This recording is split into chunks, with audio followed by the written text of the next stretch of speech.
আসসালামু আলাইকুম YouTube channel আজকে ফার্স্ট ইউটিউব ভিডিও আজকে এই চ্যানেলে আমার তো ঠকতে এ পর্যন্ত অনেকগুলো ঠকে গেছি যার জন্য নতুন করে আরেকটা ইউটিউব পেজ খুলেছি যেটা কিনা এখন দেখি এটা আমার সাফল্যের মুখ উজ্জ্বল করে কিনা। আপনারা সবাই দোয়া করবেন আমার এই নতুন পেজটির সাথে থাকবেন। অবশ্যই শুরু থেকে ভিডিওটি ভালো লাগলে একটা লাইক, একটা ফলো, একটা সাবস্ক্রাইব করে দিবেন। প্রথম শুরু করে দিলাম। এটা হলো আমার বাসার খালা। এই খালাকে আমি সন্ধ্যার সময় ডাক দিয়েছিলাম আমার এখানে এসে আমাকে জলপাইয়ের মোরব্বা বানাবো। তো খালাকে বলছিলাম খালাকে বিকালে চলে আসেন। খালা রেগুলার আপনারা যারা আমি ভিডিও দেখবেন অবশ্যই আমার দৈনিক আমি কি করি না করি সবই আপনাদের সাথে শেয়ার করবো। খালাকে দিয়ে আমি জলপাইগুলো আমি এখানে অনেকগুলো কাছাকাছি করতেছি। তো আমি অনেকগুলো করছিলাম, এখন খালাকে লাস্ট কয়েকটা দিয়ে গেছি। তো আমি নামাজটা শেষ করে খালাকে বলছি তাহলে আমি আসতেছি। তো আমি খালাকে বলছি এখন আপনি এটা করেন, আমি একটু বিকালে চা নাস্তা তৈরি করি। তো খালা এটা করতেছে আর খালাকে হাসাই, খালা অনেক মজা করে। তো উনি করতে করতে আমি ভাবছি যে আমি এগুলো করে ফেলি। খালা বলতেছে কত রকমের খাবার খেলাম, কত রকমের কিছু খেলাম, এরকম জলপাইয়ের মুরব্বা আমি কখন শুনি নাই যে জলপাইয়ের নাকি মুরব্বা হয়। পরে বলছি শুধু কেসতে থাকেন তারপর আপনাকে খাওয়াবো। তারপর খালাকে তো আমি এখন মুড়ির মোয়া দিলাম। আপনাদের ভাই অনেকগুলো মুড়ির মোয়া নিয়ে আসছিল।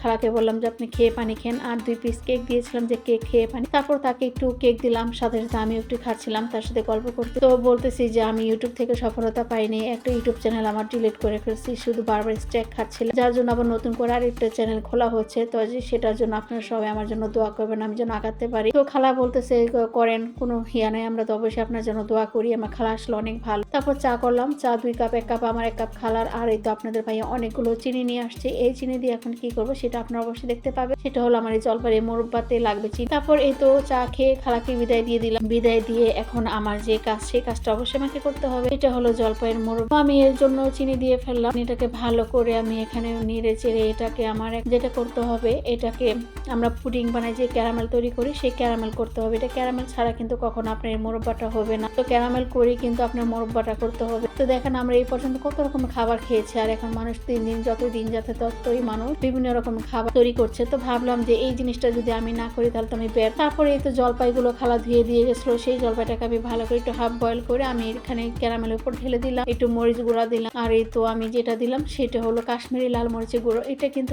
দিতে হয়, এটা দিলে কিন্তু আপনার কালারটা অনেক সুন্দর আসে। আর দেখেন আমার ক্যারামেলের কালারটা কত সুন্দর হয়েছে। তারপর এটাকে একটু নেড়ে চেড়ে আমি এখন পানি দিয়ে দিব। আপনার ভুলো যদি বানান তো এখানে অবশ্যই কিন্তু লবণ অল্প বুঝে দিবেন, কারণ যেহেতু আমি জলপাইতে লবণ মাখিয়ে রেখেছিলাম আগে থেকে। তারপর এটাকে হালকা কিন্তু সিদ্ধ যখন কেচবেন, কেচার পর আপনার এটাকে লবণ মাখিয়ে রাখবেন। তো আমি এরকম করছিলাম আর কি। তো আপনারা আমার ফার্স্ট ভিডিও কে কোথা থেকে দেখছেন অবশ্যই আমাকে জানাবেন। আমার জার্নিটার সাথে আপনাদের ভালোবাসা আমার কিন্তু একান্ত প্রয়োজন, কারণ আপনাদের ছাড়া কিন্তু আমি কখনো এই জার্নি পার হতে পারবো না। আপনাদের ভালোবাসা কিন্তু আমার একান্ত প্রয়োজন। আমি এই পর্যন্ত অনেকগুলো জিনিস থেকে ব্যর্থ হয়েছি, চাচ্ছি না যে আর যেন এই ইউটিউব চ্যানেল থেকে যেন আমি ব্যর্থ হই। আমি আমার জীবন কিছু অনেকটা কষ্ট করে কিন্তু আমি এই ভিডিওগুলো বানাই, কিন্তু কেন জানি না বারবার আমি ইউটিউব থেকে সাফল্য হচ্ছি। তো এই হলো লাস্ট চ্যানেল, আমি জানি না আর করতে পারবো কিনা, কারণ মানুষ যখন ধৈর্য ধরতে যখন মানুষ পিঠ দেয়ালে ঠেকে যায় তখন কিন্তু মানুষ আর ওই জিনিসে এনার্জি। তো আমিও চেষ্টা করছি যে দেখি এবার আমি পারি কিনা, এবার আমাকে পারতেই হবে। সবকিছু বুঝে কিন্তু এখন আমি আবার নতুন করে আরেকটা পেজ খুলেছি। সবাই আমার এই চ্যানেলে থাকবেন এবং ইভেন্টকে আমাকে ভালোবাসা দিয়ে যাবে। ওই ফাঁকে আমি ওদিক দিয়ে আচার হতে আমি টেবিলটা গুছিয়ে ফেললাম। বাচ্চারা ঘরে থাকলে যা হয় আর কি, দেখেন বাচ্চারা সবকিছু নোংরা করে ফেলে, গ্লাসটা রাখি এভাবে তারা এরকম করে রাখে। ভাবা কি যায় বাচ্চারা কত রকমের দুষ্টুমি করে, ওদের পেছনে সময় দিতে আমার দিন রাত পার হয়ে যায়। তো যাই হোক সবকিছু শেষ করে দেখেন আমার মোরব্বাটা হয়ে গেছে। এখন আমি এটা ঠান্ডা করতে দিছি, যে ঠান্ডা হলে এটা রসটা পুরে খেয়ে ফেলবে। খাওয়ার পরে একদম রসে ভেজা টইটুম্বর হয়ে যাবে। আর এই ফাঁকে আমি এখন ঘরে আসলাম। ঘরে আসার পরে দেখি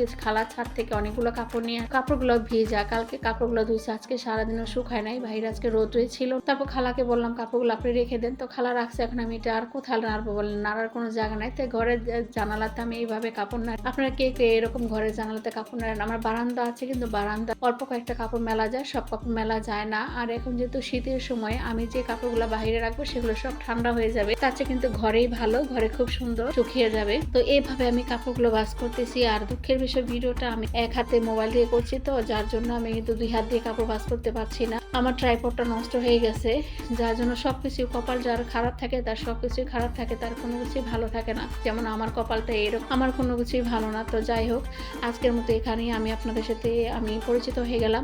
আমি শান্তিজ ব্লগ থেকে। আপনারা সবাই আমার চ্যানেলটিতে থাকবেন, সবাই একটু করে আমার পাশে থাকবেন। আজকের মতো এখানেই, সবাই ভালো থাকুন। আসসালামু আলাইকুম, আল্লাহ হাফেজ।